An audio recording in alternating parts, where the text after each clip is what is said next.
Good evening, all you whiskey aficionados. This is the Mad Mix Whiskey Review number 123, I believe it is. I will get it right in the title card. As you can see on the bed tonight, we got Dewars 19. It comes in at 43%. Wish I had a little bit more, but that's fine. This was a $72.99 bottle. So not a cheap bottle. I believe I've covered every Dewars that there is up to this point, except for the 19.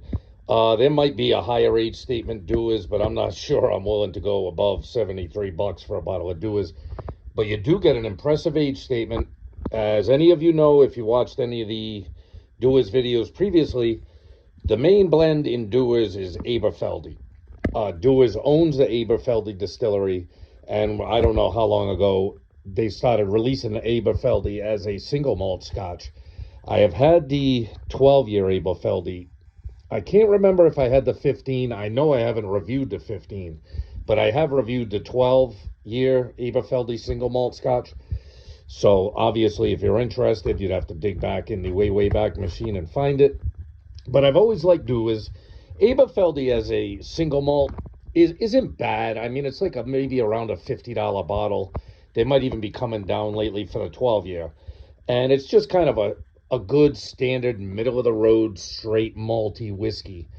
As far as I know, Dewars doesn't even dabble into the smoke in their blends like Johnny Walker does, but they do give you a solid single malt, especially if you like a good malty scotch with hints of fruit. I've always found Dewars very pleasing to drink, and especially once you get to the 12 and the 15. I mean, hell, you can get a 15-year-old for like, I don't know, 50 bucks. Somewhere in there, you can get that 12-year-old for like 30, less, maybe 32 bucks, something like that. So they've always been lower price than Johnny Walker, but they don't give the smoke like a Johnny Walker does. Dewars likes to keep it straight malt flavor. I have never had the 19 before. In fact, this will make the highest age statement scotch I think I've ever drank. This obviously is not a single malt, but still, 19 years is an impressive age statement.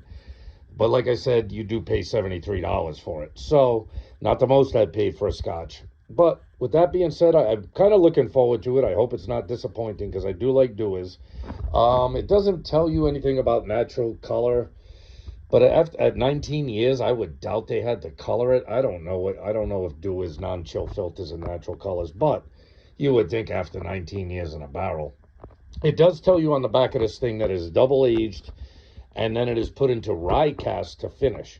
Now, obviously, if you look recently, I did that Johnny Walker High Rye, and it was a decent whiskey. It was kind of a confusing whiskey because it didn't taste a whole lot like a scotch. It kind of tasted like the bastard child of a scotch and a rye whiskey, because it was like 60% rye or 65% rye, something like that in the blend. So obviously the Scotch are doing rye over there, I guess. It doesn't specify whether they're American rye barrels or whether they're Scotch rye barrels, but there must be some distilleries in Scotland making rye because Johnny Walker had it in their blend, and Dewars has it in their blend. And in order to be called a Scotch, it's got to be made from whiskey distilled in Scotland. So, but the barrels they age it in doesn't really say. And with this one, it just says finished in a rye barrel, but it doesn't tell you whether it's an American rye barrel or whether it's a Scotch rye barrel. It might be a Scotch rye barrel. I'm not sure. So, with all that nonsense being spoken very quickly, let's get the Dewars 19 into the snout. Yeah, very tamed back. It might even be giving hints of that rye barrel off.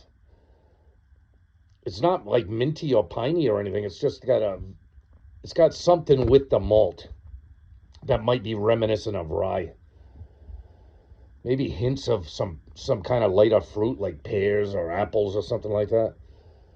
It's very smooth, very clean. No obnoxious odors in it, that's for sure. Very, very delicate almost on the nose.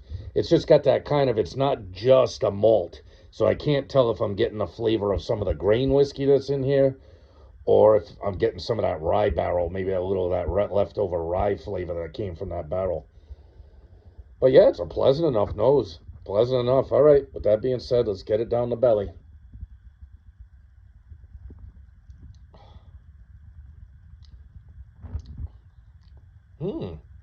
Yeah, very tamed back. Malty. Not super malty like a single malt, but it's got the malt. I'm getting some of the grain flavors. Very, very smooth. It's not biting you at all. It's an old whiskey. It shouldn't be. Uh, am I overly impressed by it? No. As a matter of fact, I expected more. In fact, if I remember correctly, I think I like the Dewars 15 a lot better than this. And the Dewars 15 is, $20 cheaper, 22, $23 cheaper, somewhere around there. Do I hate this? No. No, I guess it's kind of what I would expect from Dewars. Dewars doesn't blow you away. Um, but for a 19-year age statement, I was expecting, I don't know about the whole finishing it in rye cast. I don't know if they should have done that. What they should have done was bump up the amount of single malt in here. You can definitely get a little hints of that grain whiskey that they put into the blends. I would rather get, some more of that single malt flavor in there. But like I said, I'm just sipping it for the first time. Yeah, it's nice. The nose is very nice. The nose is malty. It's got hints of light fruit.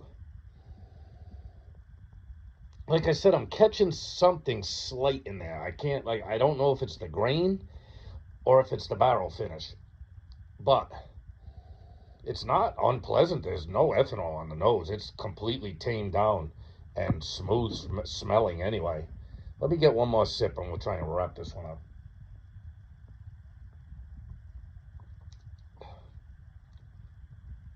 Yeah, I mean, it's pleasant enough to drink. You get malt up front. You're getting something else. Again, just like the nose, you're getting some nice fruit coming through on the middle of it. Like I said, almost a pear or a sweet apple. You know what I mean? Something light, not deep like sherry finish stuff. There's not a ton of spice in the back end. Hints of it, but this isn't like a spice bomb. Like the Compass Box spice tree. I mean, that thing was beating you up with the spice. Not in a bad way, but very noticeable. This isn't so bad. Let me get one more just so I get what I'm getting.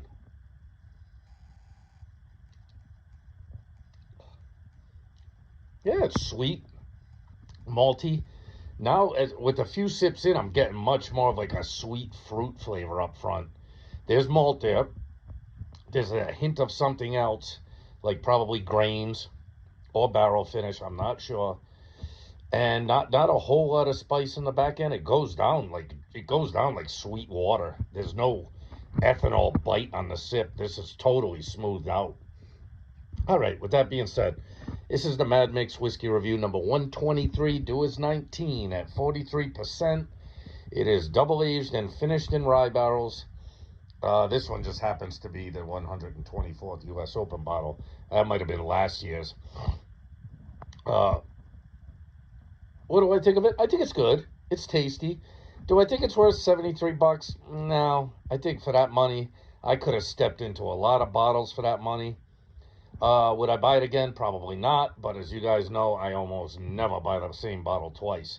I am a big fan of the pursuit of trying every scotch on the planet Earth.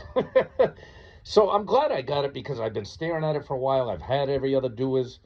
I think the step-off point for me is going to be the Dewars 15. I would buy the Dewars 15 again for whatever it was, around $50. I can't remember the exact price.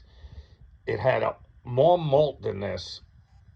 Probably not as much of fruit flavor, but I don't remember it having this much of either that grainy or barrel finish kind of subtle flavor to it. It's not overpowering. You're still getting plenty of malt.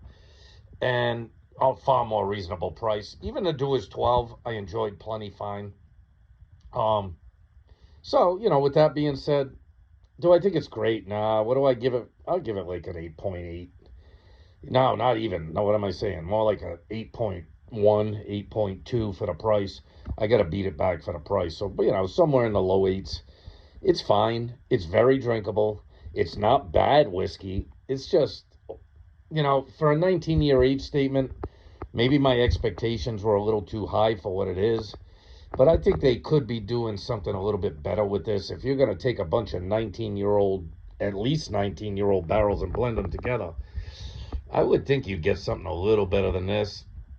But then again, you're not going to ever find anything with a 19-year age statement that's going to cost you $73. You know what I mean? So, well, with that being said, you got to take all that into account and figure it out for yourself. I don't regret buying the bottle, but then again, I've never regretted buying a bottle, really. There have been very few bottles I haven't found some kind of way to find some kind of enjoyment out of. And I'll enjoy the rest of this one. And, who knows, maybe at some point I'll get sick of it, drag it to band practice, and put the kill on it. So, with that being said, it's perfectly fine. Is it blowing me away? No. Would I buy it again? No, but I never do anyway. Do I recommend it? I'm on the border. I'm like teetering on the edge with that one. I don't think it's bad. If you got $73 to spend and you want to try it, sure. Do I think you can get a much better whiskey than this for $73? Fuck yes, I can. Sure, I can tell you probably 15 whiskeys off the top of my head that would be better than this for $73. So, and almost all of them are going to be single malts. So with that being, you can get a ton of single malts for this price, ton of them. So that's where the disappointment is. You know what I mean? If this had been spectacular, or had something I thought that the 15 wasn't offering, I'd probably praise it more. But I would say, as far as the Dewars line that I've had, I would stop at the 15. The 12 is fine. I like the 15 a little bit better. And I think I might even like the 15 a little bit better than this. So save yourself the money, get the 15, enjoy it. With that being said, love yourself. Always love and respect yourself. Come on, people. Gotta fucking love and respect yourself. Love and respect your family and friends, and perhaps even strangers, if you can find it in your heart. With that being said, I will see you on the next one. There is always a next one. And I'm gonna try and find something a little bit better than this. Later, people.